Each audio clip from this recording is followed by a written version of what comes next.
So, welcome back once again in the class of accountancy. मैं आपका विनाश रोशन फिर से आपका स्वागत करता हूं। आज के क्लास में हम एक नए चैप्टर की शुरुआत करेंगे। जो आपका लास्ट चैप्टर था वो था financial statement of the company, जहां पे हमने बैलेंस शीट की स्टडी की, बैलेंस शीट कैसे बनाया जाता है हमने ये देखा, या फिर जो statement of profit and loss है उसको हमने यहाँ पे डिस्कस किया था। साथ ही साथ जितने भी मल्टीपल हेड्स थे बैलेंस शीट के वो हमने देखे। Profit and loss, statement of profit and loss बनाने के प्रोसेस में जिन जिन चीजों का इस्तेमाल होता है हमने ये देखा। तो ओवरऑल आप ये कह सकते हो कि जो कंपनीज एक्ट 2013 के शेड्यूल नंबर 3 के पार्ट 1 में जो फाइनेंशियल स्टेटमेंट का पूरा फॉर्मेट मेंशन है उसके बारे में हमने एक छोटी सी डिटेल स्टडी की, जो कि आपके लिए थोड़ी जरूरी थी आगे के चैप्टर्स को कवर अप करने के लिए। तो फर्स्ट चैप्टर में हमने बस ये जाना कि फाइनेंशियल स्टेटमेंट बनाते कैसे हैं, ठीक है, कौन सी चीज कहाँ आएगी, किस फ्लो में, किस सीक्वेंस में हम बनाएंगे, बनाना क्यों जरूरी है और उसमें हम क्या क्या दिखाने की कोशिश करते हैं, हमने बस ये जाना। लेकिन सवाल है कि इस पूरे के पूरे एलिमेंट्स को यूज करके, मतलब फाइनेंशियल स्टेटमेंट के बनाने की जो नॉलेज है, इस नॉलेज का इस्तेमाल करके जब हम फाइनेंशियल स्टेटमेंट बना लेते हैं और जब ये फाइनेंशियल स्टेटमेंट हम पब्लिक डोमेन में लेके आते हैं, क्योंकि आपको पता होना चाहिए किसी भी ऑर्गेनाइजेशन, किसी भी कंपनी का जो फाइनेंशियल स्टेटमेंट होता है उसे पब्लिक डॉक्यूमेंट कहा जाता है। क्या कहा जाता है? पब्लिक डॉक्यूमेंट कहा जाता है, as like memorandum of association and article of association. ये सारी चीजें एज अ पब्लिक डॉक्यूमेंट के तौर पर रिप्रेजेंट की जाती हैं। तो जब ये पब्लिक डॉक्यूमेंट पब्लिक डोमेन में आता है, आम जनता के बीच में आता है, तो ये आम जनता की मदद करता है। क्या करता है? ये आम जनता की मदद करता है। मदद कैसे करता है ये भी आपको जानना चाहिए, या फिर ये बात आपको पता होगी कि अगर हम किसी कंपनी की फाइनेंशियल स्टेटमेंट को देखते हैं तो उस फाइनेंशियल स्टेटमेंट को देख के हम ये पता कर पाते हैं कि कंपनी की परफॉर्मेंस कैसी रही है, कंपनी का प्रॉफिटेबिलिटी लेवल क्या है, कंपनी की लिक्विडिटी लेवल क्या है, कंपनी गोइंग कंसर्न होगी या कंपनी गोइंग कंसर्न नहीं होगी, कंपनी सॉल्वेंट है या कंपनी सॉल्वेंट नहीं रहेगी आने वाले नियर फ्यूचर में।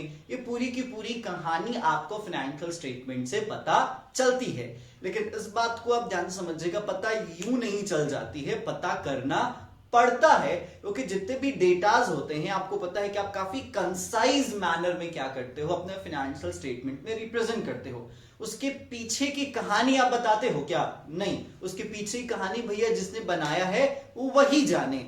तो जब पब्लिक डोमेन में डॉक्यूमेंट आता है तो डॉक्यूमेंट काफी कंसाइज मैनर में होता है, काफी कॉम्प्लेक्स डेटाज और फिगर्स होते हैं, एब्सोल्यूट नंबर्स में, मॉनेटरी टर्म्स में डेटाज होते हैं। और फाइनेंशियल स्टेटमेंट कभी भी अपने जबान से कुछ नहीं कहता, इस बात को आप याद रख लीजिएगा। आपको फाइनेंशियल स्टेटमेंट के डेटाज को देख के उससे अपनी जरूरत की जो इंफॉर्मेशन होती है, जो नॉलेज होती है, उसको रिट्राइव करना होता है, उसको निकालना होता है, उसको पाना होता है। और इसी अपने जरूरत की इंफॉर्मेशन को रिट्राइव करना, एक तरीके से आप कह सकते हो कि उसको छान के निकालना, अलग करना, पूरा का जो पूरा प्रोसेस है, उसी प्रोसेस को यहां पे क्या कहा जाता है? Financial statement analysis. सो आप ये कह सकते हो financial statement analysis refers to the systematic process. क्या है ये? एक सिस्टमैटिक प्रोसेस है जिस प्रोसेस के थ्रू हम किसी भी कंपनी की लिक्विडिटी या सॉल्वेंसी या प्रॉफिटेबिलिटी या कंपनी की परफॉर्मेंस या कंपनी की फाइनेंशियल पोजीशन को क्या करते हैं?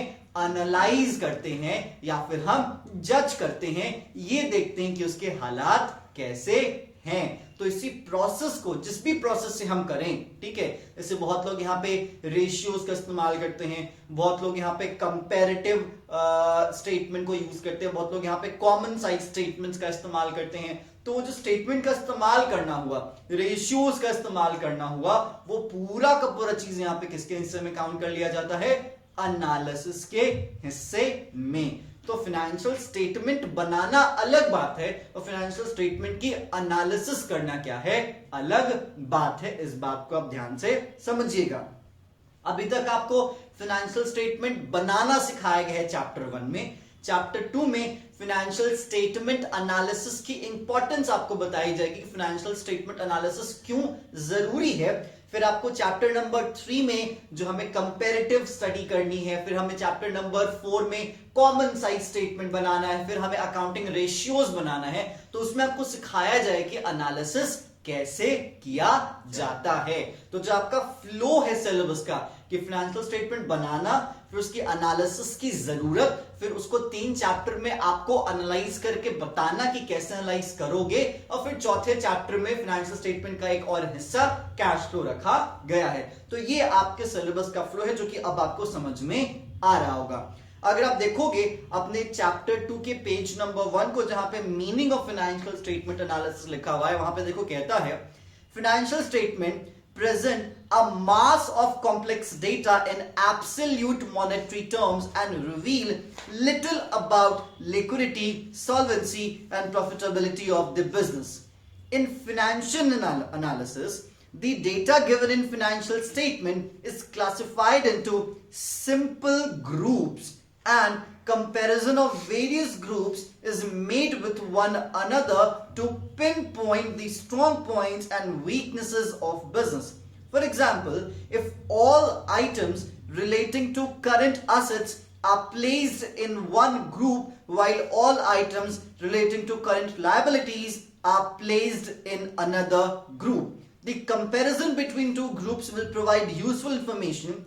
Actually, the figures given in financial statement do not speak anything themselves. जो भी डेटा दिए जाते हैं, मैंने आपको पहले ही बताया कि डेटा अपने आप से अपने बारे में कुछ नहीं बताते, आपको उनसे एक तरीके से इंफॉर्मेशन निकालना पड़ता है, आपको यहां पे इंफॉर्मेशन रिट्राइव करने की जरूरत होती है। आगे यहां पे कहता है the analysis of these figures helps the interested reader by giving tongue to these mute heaps of figure.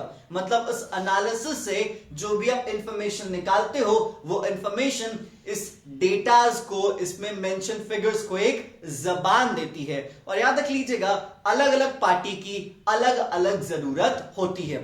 For example के तौर पे अगर देखा जाए, अगर मैं किसी कंपनी को उधार दे रहा हूं, मैं अगर किसी कंपनी को उधार दे रहा हूं, तो मुझे कंपनी की सॉल्वेंसी से फर्क पड़ना चाहिए, ना कि मुझे बिजनेस की या कंपनी की प्रॉफिटेबिलिटी या लिक्विडिटी से कोई फर्क पड़ना चाहिए। मुझे बस ये जानने में इंटरेस्टेड है कि वो कंपनी, वो ऑर्गेनाइजेशन मेरा पैसा वापस कर पाएगी या नहीं कर पाएगी। लेकिन अगर किसी कंपनी में मैं कैपिटल लगा रहा हूं, पूंजी लगा रहा हूं, तो मुझे सॉल्वेंसी से भी फर्क पड़ता है, मुझे लिक्विडिटी से भी फर्क पड़ता है, और उससे भी ज्यादा मुझे कंपनी की प्रॉफिटेबिलिटी से फर्क पड़ता है, क्योंकि पैसा लाके मैं मालिक तो बन जाऊंगा, लेकिन मुझे उम्मीद क्या है? प्रॉफिट की। तो इसीलिए हर एक पार्टी को अलग अलग तरीके से फाइनेंशियल स्टेटमेंट को एनालाइज करना पड़ता है। सरकार, टैक्स अथॉरिटीज टैक्स में इंटरेस्टेड होती है, एम्प्लॉइज कंपनी के पास availability of reserves and funds में इंटरेस्टेड होते हैं, शेयर होल्डर्स कंपनी के जो रिटेन्ड अर्निंग्स हैं या फिर कंपनी की प्रॉफिटेबिलिटी में क्या रखते हैं? इंटरेस्ट रखते हैं। तो अलग अलग पार्टीज की अलग अलग जरूरतें होती हैं, और अपनी जरूरत को फुलफिल करने के लिए वो अलग अलग तरीके से फाइनेंशियल स्टेटमेंट की एनालिसिस करते हैं। तो यहां पे कंक्लूजन ये निकला कि फाइनेंशियल स्टेटमेंट का एनालिसिस एक तरीके से नहीं हो सकता, कई तरीके से हो सकता है। ये आप पे, ये हम पे, विच मींस ये स्टेक होल्डर्स पे डिपेंड करता है कि उनको कैसे इंफॉर्मेशन की जरूरत है। That's it. अब सिंपल सी चीज है, अब यहां पे कहता है टाइप्स और methods of financial statement analysis. Financial statement के एनालिसिस के मेथड्स हैं आपके सामने। पहला है एक्सटर्नल एनालिसिस और दूसरा है आपके सामने इंटरनल एनालिसिस। देखो भाई, यहां पे एक्सटर्नल एनालिसिस आपको सिंपल सा पता है कि ये ऐसी एनालिसिस है जो कि एक्सटर्नल पार्टीज के थ्रू की जाती है। ये वो पार्टीज होती हैं जिन पार्टीज को कोई भी डिटेल्ड इंफॉर्मेशन अवेलेबल नहीं होते हैं, वो मात्र उन्हीं इंफॉर्मेशन पे रिलाई करते हैं जो इंफॉर्मेशन उनके सामने ऑर्गेनाइजेशन या कंपनी रखती है। लेकिन जो इंटरनल एनालिसिस होता है वो आमतौर पे वो लोग करते हैं जो कि इंटरनल पार्टीज होते हैं, उनके पास पूरी की पूरी information apart from financial statement भी होती है।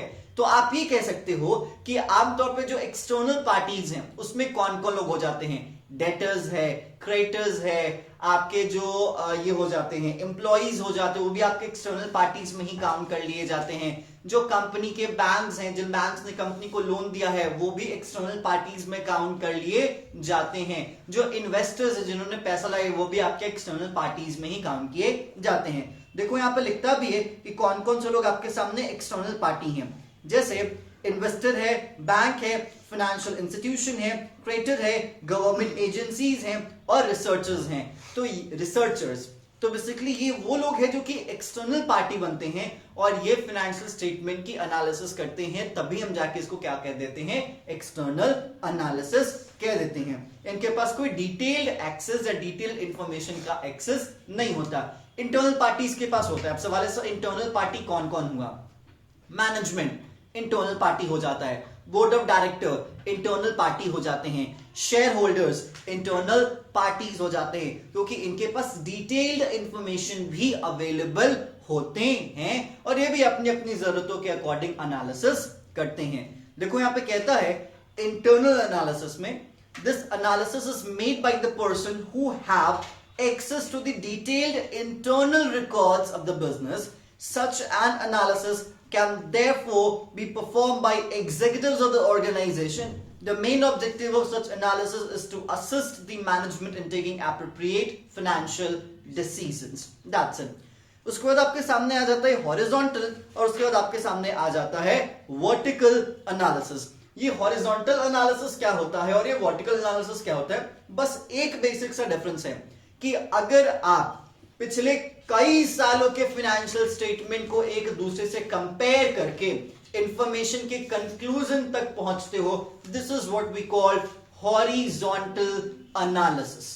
ठीक है, जैसे 2016, 17, 18, 19, ठीक है, ये 4 साल का डेटा मेरे सामने है और मैं कंपेयर कर रहा हूं कि कंपनी गोइंग कंसर्न तक जाएगी या नहीं जाएगी, कंपनी के सॉल्वेंसी पे कोई फर्क पड़ रहा है या नहीं पड़ रहा। मैं ये देख रहा हूं कि कंपनी के प्रॉफिट्स का जो रेट है वो क्या है, कंपनी के सेल्स का जो रेट है वो क्या है, कंपनी के रेवेन्यू के रेट्स में क्या चेंजेस हुए हैं। तो अगर 2 या 2 से ज्यादा सालों के फाइनेंशियल स्टेटमेंट को मैं एक टेबल पे लाके कंपेयर करता हूं, this is what we call horizontal analysis. लेकिन मैं किसी एक साल के फाइनेंशियल स्टेटमेंट को उठाता हूं और उसी साल का बस मात्र एक डेटा के बेसिस पे एनालिसिस करता हूं, this is what we call vertical analysis. जैसे वर्टिकल एनालिसिस और हॉरिजॉन्टल एनालिसिस किया कैसे जाता है थोड़ा सा देख लीजिएगा। जैसे अगर मेरे पास मात्र 2018-19 का फाइनेंशियल स्टेटमेंट है तो मैं कैसे एनालिसिस करूंगा? मैं बेस फिगर 100 मानूंगा और बाकी 100 पे कैलकुलेट करते जाऊंगा कि आप ये कह सकते हो कि कॉस्ट के कंपैरिजन में मेरा कितना सेल्स है, एक्सपेंस के कंपैरिजन में मेरा कितना रेवेन्यू है, ये भी हो सकता है। साथ ही साथ आप ये देखते हो कि कंपनी की असेट्स और लायबिलिटीज में क्या क्या डिफरेंसेस है, क्योंकि कैपिटल भी अपनी जगह वहां पे ले लेता है। साथ ही साथ आप ये देखते हो कि कंपनी के एक्सपेंसेस के कंपैरिजन में कंपनी का प्रॉफिट रेट क्या है। तो अगर मात्र एक साल में ये जो आप एनालिसिस करते हो बेस फिगर 100 मान के, this is what we call vertical analysis. तो अगर 2 साल आपके सामने है तो हॉरिजॉन्टल, 2 से ज्यादा भी है तो क्या है, हॉरिजॉन्टल। लेकिन मात्र एक साल है आपके सामने तो क्या माना जाएगा, वर्टिकल एनालिसिस माना जाएगा। तो जो आपको लास्ट चैप्टर में फाइनेंशियल स्टेटमेंट बनाना सिखाया गया वो किस एनालिसिस पे बेस्ड था?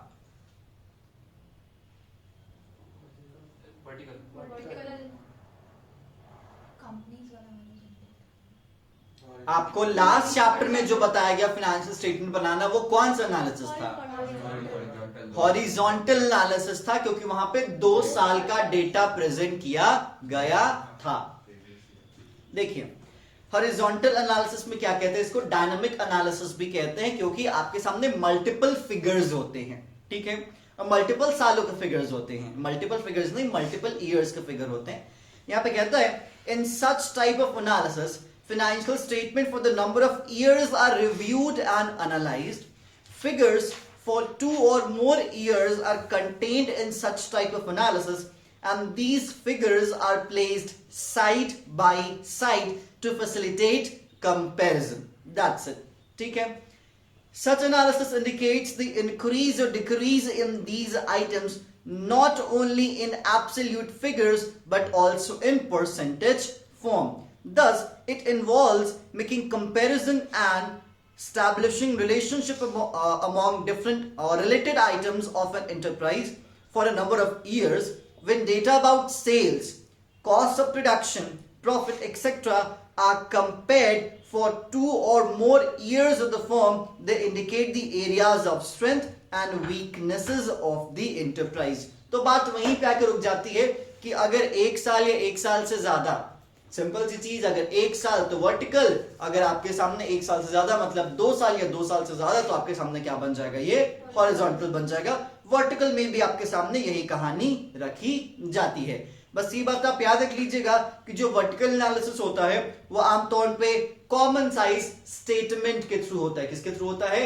कॉमन साइज स्टेटमेंट के थ्रू होता है। लेकिन जो हॉरिजॉन्टल एनालिसिस होता है वो कंपैरेटिव स्टेटमेंट के थ्रू होता है। नाम से ही थोड़ा समझिएगा कि आगे एक एक चैप्टर्स में तब्दील हो जाएगा ये comparative statement, which means you have to compare, ठीक है।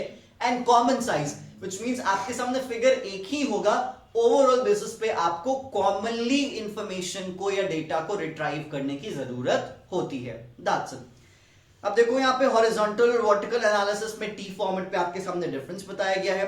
टाइम पीरियड, हॉरिजॉन्टल में कितना, 2 या 2 से ज्यादा, वर्टिकल में 1 साल। आइटम्स की बात आती है तो याद रख लीजिएगा हॉरिजॉन्टल एनालिसिस में सेम आइटम अलग अलग पीरियड, ठीक है, लेकिन आपके वर्टिकल एनालिसिस में सेम पीरियड में अलग अलग आइटम्स रखे जाते हैं। फिर बात आती है इंफॉर्मेशन। आमतौर पे हॉरिजॉन्टल में एब्सोल्यूट और परसेंटेज फॉर्म में इंफॉर्मेशन रखे जाते हैं, लेकिन वर्टिकल में only and only percentage form में रखे जाते हैं। क्योंकि आपको मैंने बताया जो बेस फिगर माना जाता है वो क्या माना जाता है, 100 माना जाता है, ठीक है। और एट लास्ट मेथड है, तो आपके सामने हॉरिजॉन्टल में आपको बताया गया कि कंपैरेटिव बात होगी। क्या होगी? कंपैरेटिव स्टेटमेंट का इस्तेमाल करेंगे। तो कंपैरेटिव बैलेंस शीट भी हो सकता है, comparative statement of profit and loss भी हो सकता है। लेकिन जब वर्टिकल है तो वर्टिकल में टर्म क्या यूज किया जाएगा, कॉमन साइज। तो कॉमन साइज बैलेंस शीट और common size statement of profit and loss, ठीक है। तो ये तौर तरीके बेसिकली यूज किए जाएंगे आपके एनालिसिस के लिए। इसके बाद आपके सामने 2 और एनालिसिस आ जाता है, क्योंकि एक तो एक्सटर्नल, दूसरा इंटरनल, फिर आपके सामने तीसरा हॉरिजॉन्टल, तो चौथा वर्टिकल। अब 5वां आपके सामने आ जाता है इंट्राफॉर्म और छठा आपके सामने आ जाता है इंटरफॉर्म। नाम से ही ये अपने आप को क्लैरिफाई करता है कि आपके सामने इंट्राफॉर्म एनालिसिस का मतलब क्या होता है। तो इंट्राफॉर्म एनालिसिस का मतलब होता है कि एक ही ऑर्गेनाइजेशन क्या होगी, एक होगी। अब उसी ऑर्गेनाइजेशन के 2 साल को हम ले लें या उसी ऑर्गेनाइजेशन के 2 डिपार्टमेंट को हम ले लें, मतलब ऑर्गेनाइजेशन एक रहेगी, हम उसमें डिफरेंट टाइम पीरियड ले सकते हैं, मल्टीपल डिपार्टमेंट्स ले सकते हैं, उसके मल्टीपल सेगमेंट्स ले सकते हैं, उसके मल्टीपल ब्रांचेस ले सकते हैं, और फिर जब हम एनालिसिस करेंगे this is what we call intra firm analysis. लेकिन जब हम इंटरफर्म एनालिसिस करेंगे तो एक ही इंडस्ट्री की 2 कंपनीज के फाइनेंशियल स्टेटमेंट को हम उठाएंगे, और अगर हम उसमें एनालिसिस करते हैं तो उसे क्या कहा जाएगा, इंटरफर्म एनालिसिस। जैसे अगर हम बैंक ऑफ इंडिया और अगर स्टेट बैंक ऑफ इंडिया या पंजाब नेशनल बैंक या HDFC बैंक या एक्सिस बैंक या IDBI बैंक या फिर ICICI बैंक, इनमें से अगर हम यहां पे क्या करते हैं, इनके स्टेटमेंट्स का या इनके फाइनेंशियल स्टेटमेंट का एनालिसिस करते हैं, this is what we called interfirm analysis. That's it, clear. चलिए नेक्स्ट आपके सामने है ऑब्जेक्टिव्स और पर्पस ऑफ फाइनेंशियल एनालिसिस। अगर फाइनेंशियल एनालिसिस करते हैं तो क्यों, सबसे बड़ा सवाल आपके सामने बन जाता है। किताब बंद कर दीजिए। चलिए अब जवाब आप दीजिए, क्योंकि इतनी बुद्धि हो चुकी है आपकी, आपने बिजनेस स्टडीज भी पढ़ा है, अकाउंट्स भी काफी लंबा आपने गेम खेला है। अब आपसे जानना चाहिए, आप अपने दिमाग से बताइए कि हमें फाइनेंशियल स्टेटमेंट एनालिसिस करने की जरूरत क्यों पड़ती है।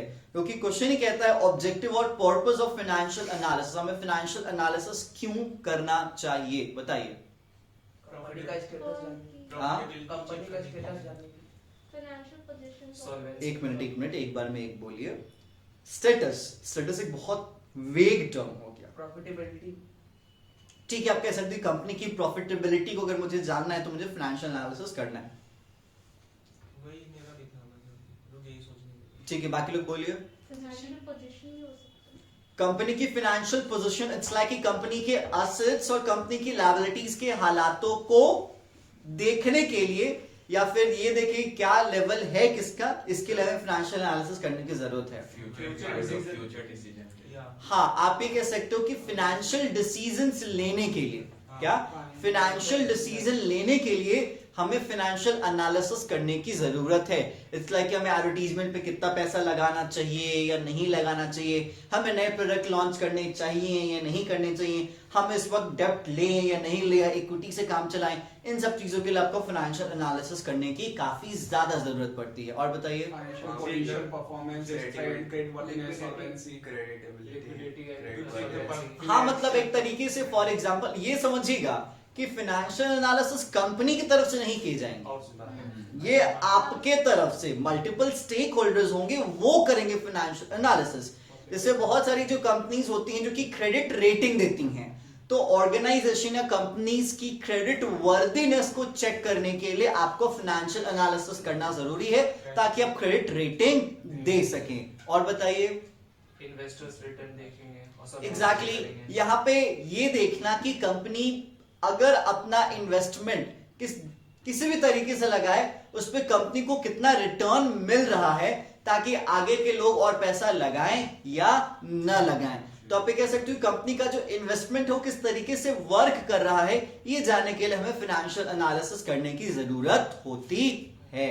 और कैश फ्लो पोजीशन, फंड देखेंगे, स्टेबिलिटी ऑफ डिविडेंड्स। हाँ, मतलब कैश फ्लो पोजीशन, और क्या बोला तुमने? एम्प्लॉय अपना सैलरी स्टेटस और फॉर डिफरेंट। हाँ, एम्प्लॉय भी देखेगा ना कि भाई कंपनी की फाइनेंशियल कंडीशन कैसी है, कंपनी मुझे कंटिन्यू कर सकती है या नहीं कर सकती। ऐसे हाल ही फिलहाल में एक केस हुआ है जहां पे जो एप्पल आईफोन की जो फैक्ट्री है, ठीक है, उसमें सारे एम्प्लॉयज ने मिलकर एकदम खूब तोड़ फोड़ किया है, मतलब सब चीज आगजनी भी की है और लगभग 7,000 लोगों पे केस फाइल किया गया है। जो कंपनी एप्पल के लिए आईफोन का मैन्युफैक्चरिंग करती है, एक तरीके से सेकंड लार्जेस्ट एशिया का सबसे बड़ा मैन्युफैक्चरिंग प्लांट था, उसमें ये तमाशे हुए हैं।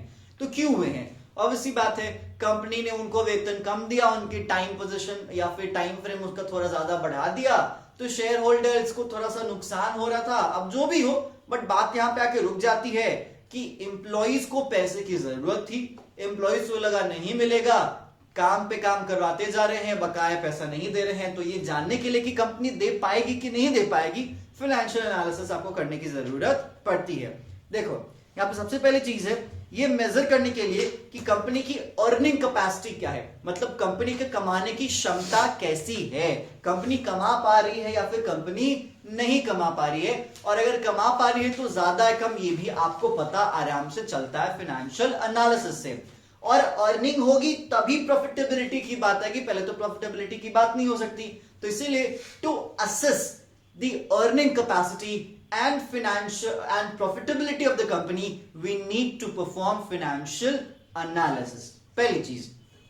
दूसरी चीज आपके सामने है to measure the solvency। solvency का मतलब क्या? कंपनी की assets well enough है या नहीं है कंपनी की liabilities को fulfill करने के लिए, ये देखना आपको ज्यादा जरूरी होता है। तो अगर कंपनी सॉल्वेंट है तो कोई दिक्कत नहीं, बहुत अच्छी बात है, हम कंपनी के साथ आगे फाइनेंशियल रिलेशंस रख सकते हैं। लेकिन अगर कंपनी की सॉल्वेंसी पे आपको थोड़ा सा खतरा दिख रहा है तो आप पैसे का लेन देन उस कंपनी के साथ ना करें तो ज्यादा अच्छा होगा। नेक्स्ट आपके सामने आ जाता है to measure the financial strength. अब देखो फाइनेंशियल स्ट्रेंथ का मतलब क्या? कंपनी के पास वेल इनफ लिक्विडिटी है या नहीं है, कंपनी के पास कैश की अवेलेबिलिटी है या नहीं है, कंपनी के करंट एसेट्स का क्या हाल है, कंपनी की करंट लायबिलिटीज का क्या हाल है, कंपनी के और भी जो एक्स्ट्रा एसेट्स बनाए जा सकते हैं उस पे क्या हाल चल रहा है, कंपनी उसको अक्वायर कर पा रही है या फिर नहीं कर पा रही। This is what we call financial strength. तो फाइनेंशियल स्ट्रेंथ में बस आप ये मत समझिएगा कि कंपनी के पास पैसे हैं कि नहीं है। बहुत बार कंपनी के पास पैसे नहीं होते लेकिन कंपनी की क्रेडिट वर्दीनेस इतनी अच्छी होती, कंपनी उधार पे भी पैसा लेके आ जाती है। तो ये होता है फाइनेंशियल स्ट्रेंथ, बोलते क्या फाइनेंशियल पावर। अब देखो यहाँ पे कहता है कंपनी की फाइनेंशियल स्ट्रेंथ के रेफरेंस में आपके सामने दो चीजें हैं, fund required for the purchase of new machinery and equipment, और दूसरा है based on the current reputation of business how much funds can be raised from the external sources. तो दो चीजें हैं, कंपनी के पास करंट असेट का क्या हाल है, इनफ है या नहीं है। करंट असेट में आपके कैश एंड कैश इक्विवेलेंट्स भी आते हैं, और दूसरा कंपनी की क्रेडिट वर्दीनेस कैसे कि कंपनी चाहे तो अपने लिए शॉर्ट टर्म फंड्स अवेलेबल करा सकती है या नहीं करा सकती। अगर ये दोनों पॉजिटिव फिगर्स में है, अच्छा डेटा दिख रहा है, मतलब कंपनी की फाइनेंशियल स्ट्रेंथ अच्छी है। क्लियर। नेक्स्ट आपके सामने आ जाते हैं कि हमें कंपैरेटिव स्टडी करने में काफी ज्यादा मदद मिलती है अदर फर्म्स के साथ। जैसे फॉर एग्जांपल मेरे सामने दो कंपनीज हैं, एक है कार्डिला और एक है सन फार्मा, या फिर एक है रैनबैक्सी एक है सन फार्मा। अब मैं किसमें पैसा लगाऊं? ठीक है, तो जब तक मैं दोनों का फाइनेंशियल एनालिसिस नहीं करूंगा, क्योंकि दोनों सेम लीग से हैं, दोनों सेम इंडस्ट्री से बिलोंग करते हैं, तो फाइनेंशियल एनालिसिस मुझे ये बता पाएगा कि किसमें मुझे पैसा लगाना चाहिए या फिर कौन सी कंपनी अभी अच्छा परफॉर्म कर रही है। नेक्स्ट आपके सामने है ये देखना कि कंपनी डिविडेंड पे कर सकती है कि नहीं पे कर सकती, ये देखना कि कंपनी इंटरेस्ट पे कर सकती है या नहीं पे कर सकती। याद होगा ना, हमने 12th में ही बिजनेस स्टडीज के फाइनेंशियल चैप्टर में पढ़ा था फाइनेंशियल रिस्क। ठीक है, क्या पढ़ा था? फाइनेंशियल रिस्क, कि कंपनी यहां पे कैपेसिटेटिव है कि नहीं है अपने ब्याज को चुकाने के लिए। अगर कंपनी अपना ब्याज नहीं चुकाने के हालात में है तो कंपनी मेरा प्रिंसिपल अमाउंट कैसे चुका पाएगी? ठीक है, तो ये जानने के लिए कि कंपनी की कैपेसिटी है या नहीं है इंटरेस्ट पे करने के लिए, कंपनी कैपेसिटी है कि नहीं कि कंपनी डिविडेंड पे कर सकती है या नहीं कर सकती, तो हम यहां पे आगे देख के अपना डिसीजन लेंगे। अगर कर सकती है तो ठीक है, वेल इनफ, हम आगे सोच सकते हैं, और अगर नहीं कर सकती तो फिर आगे सोचने का भी कोई मतलब नहीं बनता। ठीक है, नेक्स्ट आपके सामने है to identify the trend of the business. देखो भाई, identify the trend of the business का मतलब क्या होता है, इस बात को समझिएगा। ट्रेंड का मतलब क्या होता है बता सकते हैं आप? जो आम चलन में हो। ठीक है, जैसे ये दिख रहा है कि कंपनी रेगुलर प्रॉफिट अर्न कर रही है और आगे भी अर्न कर रही थी या नहीं थी, ये भी मुझे देखना है। ठीक है, तो इसको एनालाइज किया जा सकता है फाइनेंशियल एनालिसिस के ही बेसिस पे कि कंपनी में क्या चल रहा है। जैसे पूछा जाता है ना कि भाई क्या चल रहा है भाई, तो कोई कहता है फॉग चल रहा है। ठीक है, तो चलने का मतलब क्या कि कंपनी में ट्रेंडिंग क्या है, कंपनी में ट्रेंडिंग प्रॉफिट पे प्रॉफिट है या कंपनी में ट्रेंडिंग लॉस पे लॉस है, ये चीज आपको देखना पड़ता है। कंपनी सॉल्वेंट है या सॉल्वेंट नहीं है, या पता चला बीच में अनसॉल्वेंट दिख रही थी फिर सॉल्वेंट हो गई, फिर अनसॉल्वेंट दिख रही है फिर सॉल्वेंट दिख रही है, मतलब ये क्या है? कंपनी अनस्टेबल है, कंपनी स्टेबल नहीं है। तो आप ये कह सकते हो कि कंपनी के ट्रेंड से आपको अंदाजा हो जाता है कि कंपनी स्टेबल है या अनस्टेबल। अनस्टेबल भी खराब नहीं होता, क्योंकि अनस्टेबिलिटी में भी बहुत बार कंपनी के पास खूब प्रॉफिट हो जाता है, बहुत बार कंपनी की प्रॉफिट एकदम बॉटम लाइन तक पहुंच जाती है। तो लेकिन ठीक है, कंपनी चलने के हालात में रहे, ये सबसे ज्यादा जरूरी होता है। तो कंपनी में हाल फिलहाल के सालों में क्या देखा गया है, कंपनी रेगुलर बेसिस पे अर्न कर रही है या अर्न नहीं कर रही, उसकी अर्निंग डाउन जा रही है या फिर उसकी अर्निंग का ग्राफ ऊपर जा रहा है, ये पता करने के लिए हमें फाइनेंशियल एनालिसिस करना पड़ता है। और ट्रेंड एक साल में नहीं पता चल पाता, ट्रेंड जानने के लिए आपको कम से कम 3-4 साल का डेटा उठा के देखना पड़ता है, तभी आपको ट्रेंड पता चलेगा। अदरवाइज आपको ट्रेंड नहीं, आपको बस 1 साल का डेटा पता चल पाएगा। देखो कहता है when data about sales, cost of production, profit, etc. are compared for 2 or more years of a firm, they indicate the direction in which business is moving. If sales are increasing continuously along with increase in profit margins, it is an indication of healthy growth trend of business. Such analysis helps in asserting whether business is progressive or not. ठीक है, तो trend में आप ज्यादा एक scientific term मत घुसा लीजिएगा, बस ये देखना कि कंपनी के हालात कैसे चले आ रहे हैं, और ट्रेंड में ज्यादा सालों की बात होगी, 1 साल की बात नहीं होगी। नेक्स्ट आपके सामने है टू जज द इफिशिएंसी ऑफ मैनेजमेंट। ये बहुत बड़ी चीज होती है, ये बात को आप ध्यान से समझिएगा, क्योंकि बहुत बार किसी कंपनी में बहुत मेजर मैनेजरियल चेंज होते हैं। ठीक है, तो उस मैनेजरियल चेंज का इंपैक्ट फाइनेंशियल स्टेटमेंट पे दिखता ही दिखता है। इस बात को आप ध्यान से समझिएगा। एग्जाम्पल के तौर पे अगर बात की जाए, जैसे अगर हमारे देश में सरकार बदलती है तो सरकार की इफिशिएंसी कैसे तय की जाती है? हमारे देश पे जो बोझ था, जो कर्ज का बोझ था, वो कितना उतरा? हमारे देश की तिजोरी में जो पैसा था वो कितना बढ़ा है, कितना घटा? हमारे देश के पास फॉरेक्स रिजर्व कितना बढ़ा, कितना घटा? हमारे देश में इन्फ्लेशन का रेट बढ़ा या घटा? जो आमतौर पे जो इंडेक्सेस का इस्तेमाल किया, जैसे डेमोक्रेसी इंडेक्स हो जाता है या फिर प्रेस फ्रीडम इंडेक्स हो जाता है, ठीक है, उन इंडेक्सेस में क्या चेंज आए हैं, लोगों के लिविंग स्टैंडर्ड्स में क्या चेंज आए हैं, यही चेंज हम एनालाइज करते हैं या असेस करते हैं कि इस बदली हुई सरकार के कारण आम जनता की जिंदगी में क्या बदलाव और कितना बदलाव आया। यही चीज कंपनी में होता है कि कोई मैनेजरियल चेंज हुआ है तो उस मैनेजरियल चेंज के बारे में बताता है आपका फाइनेंशियल एनालिसिस की उस मैनेजरियल चेंज से इंपैक्ट क्या हुआ। साथ ही साथ बस ये मत समझिएगा कि बदलाव के ही हालात बताता है। बहुत बार ऐसा होता है कि एक ही मैनेजमेंट लंबे टाइम से है लेकिन उस मैनेजमेंट का परफॉर्मेंस बड़ा बेहतरीन है, ठीक है, क्योंकि बहुत बार मैनेजमेंट पे चेंज नहीं होता तो हमें ये देखना पड़ता है कि अगर इतने लंबे सालों से हैं तो ये कंपनी की प्रोफाइल में क्या चेंज लेके आए हैं। तो मैनेजमेंट की परफॉर्मेंस का जो टूल होता है, जो परफॉर्मेंस जानने का जो टूल है, वो भी फाइनेंशियल एनालिसिस ही कंसीडर किया जाता है। तो अगर कोई मैनेजमेंट बदला तो वो तो पता ही चलेगा, अगर एग्जिस्टिंग मैनेजमेंट कंटिन्यू कर रहा है उसकी भी एफिशिएंसी आपको फाइनेंशियल एनालिसिस से पता चल सकती है। नेक्स्ट है to provide useful information to the management. Obviously बात है, अब देखो मैनेजमेंट आपका एक तो इंटरनल पार्टी हो जाता है, तो इंटरनल पार्टी से हमें कोई फर्क नहीं पड़ता, बस हमें सिंपल सा ये बात समझना है कि मैनेजमेंट भी जब मल्टीपल डिसीजन लेने बैठता है, जैसे इन्वेस्टमेंट डिसीजन होता है, फिनेंसिंग डिसीजन होता है, डिविडेंड डिसीजन होता है, ये मल्टीपल डिसीजंस आपने ही तो फाइनेंशियल मैनेजमेंट में पढ़े हैं और ये मैनेजमेंट ही लेता है। तो इन डिसीजन को लेने के लिए उनको फाइनेंशियल एनालिसिस करना पड़ता है। इनफैक्ट आपने मल्टीपल हेड्स पढ़े हैं कि ये होगा तो वो करेंगे, वो होगा तो ये करेंगे।